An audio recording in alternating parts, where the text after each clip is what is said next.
Rupinder, now we have also seen you as an artist. We have read your lovely compositions, and I'm intrigued to know how do you perceive Rupinder as a poet? Yeah, so I would actually describe myself as a romantic poet, but who's grounded in reality because of the work that I do, you know. So in the operation theatre, the cardiac OT is very clinical, and Yes. there are a lot of things which are happening. I wouldn't describe that, but yeah, it is very practical, and we are. It is life threatening conditions that we are working with.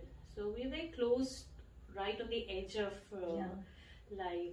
And what I write, actually, I carry those features into my writings. You know, if you see, my writing is about nature, about hope, about positivity, you know, Yes. because that is what I take from my work to my writing. And also the other way around. So what I see in nature, you know, nature gives you hope. Nature is actually very scientific, and not only scientific, it is very full of nurturing and a compassionate kind of environment, and that I try and take it, you know, into my work and the patients that I deal with. So it's like my nature I take to my work, and I bring back my work to nature, and kind of connect the two. So I think they're actually very connected, because poetry, actually being an art, is also very scientific, just as the nature is, you know. Mhm. So yeah, that's where the two meet. And Lovely thoughts, and I think this is the most difficult part of our profession.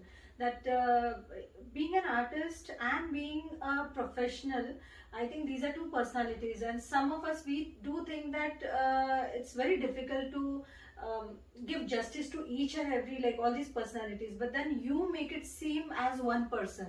I don't think you struggle with being an artist or being a doctor, because both these situations are handled so well because of your the way you write, I would say. And I think this should be your mantra as well. Now the world has seen, your patients have seen you as a meticulous doctor. They have seen you as a proficient professional. And sometimes, this also involves lots of stress, because we deal with death and life every day. And we also deal with loss. There are so many sad moments that we deal with.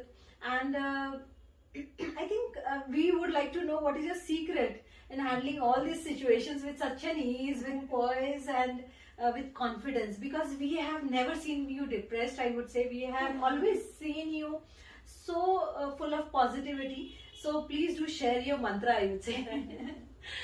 yeah, I so agree with you, because as doctors we see a lot of pain, a lot of suffering, and sometimes what we see and what we want, they're different, totally different. And sometimes we see things which we don't want to see and expect, but then that's part of our profession.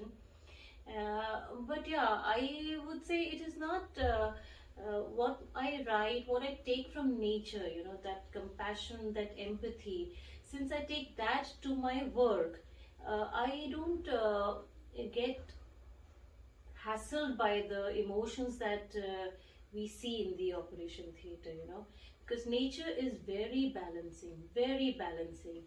And I'm sure you would agree that as human beings, our every cell talks about equilibrium, you know. Yes. And it's the same as with nature, it balances out, and it just keeps harmony through balance. And so if we maintain that in all our workplace, our outside the work, in our daily life, I think stress and pain doesn't really come into the picture.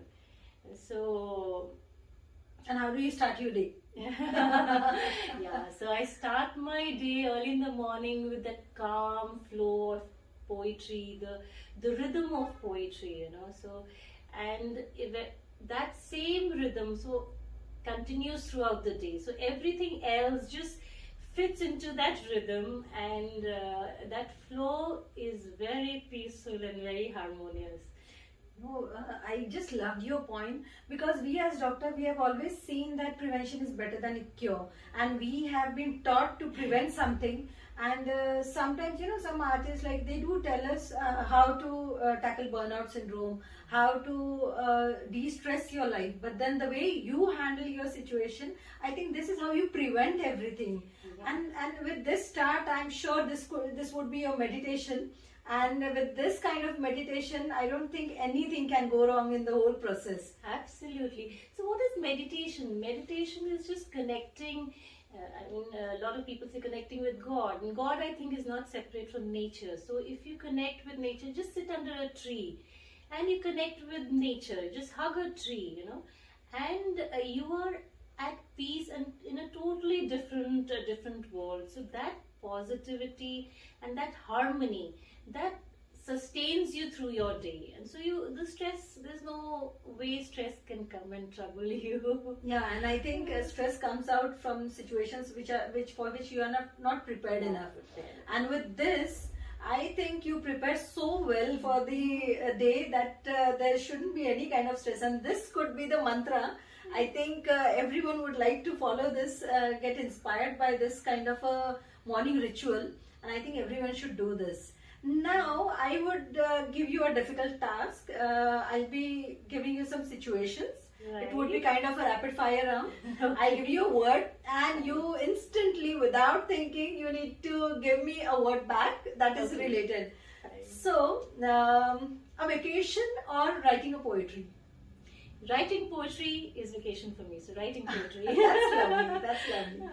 I think sir would be so happy with this. Saves me a lot of money, though I think he'll not agree because I've taken a lot of vacations. But then I'm sure even there you must be spending time writing something. Absolutely. So I always prefer vacations which are in nature, like ocean side or mountains, which rejuvenates you, which actually connects me to writing. So I always have a pen and paper in my hand. So Rupinder as a doctor or Rupinder as a poet? So doctor is my dream and writing is my passion. So I'm just the two which is into one. Yeah, so nice to hear it from you. And I would want a one-liner from you. We'll be parting now. What would be your parting one-liner for all our viewers to be inspired? So let your imagination rule your world, and no stress will be big enough for you not to handle it. Thank you so much, Rupinder. And I'm waiting for more such questions and candid moments with you. Thank you. Absolutely. And lots of reading and writing also. Thank you.